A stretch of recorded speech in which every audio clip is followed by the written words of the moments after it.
కానీ నా దగ్గర ఒక ప్లాన్ ఉందిరా. అది ఏమైనా చేస్తే ఆ పాప నీ సొంతం అవుతుంది. ఏం ప్లాన్ రా?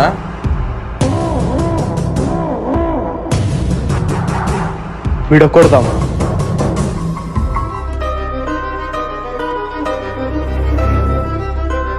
రే మామా, నీ పిల్లకి ఎంగేజ్మెంట్ అయిపోయిందంటారా?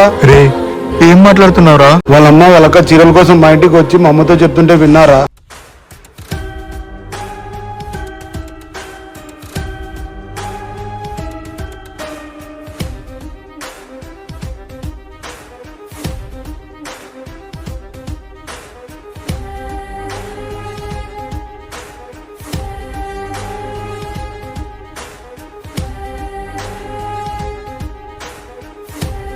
ఎందుకురా వాడంటే నీకు సరిపోదు, అనవసరంగా వాళ్ళిద్దరిని విడగొట్టే బదరా.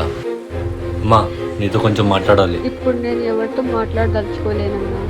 అమ్మా నువ్వు అనుకున్నట్టు నవాజ్ చెడ్డోడు కాదమ్మా.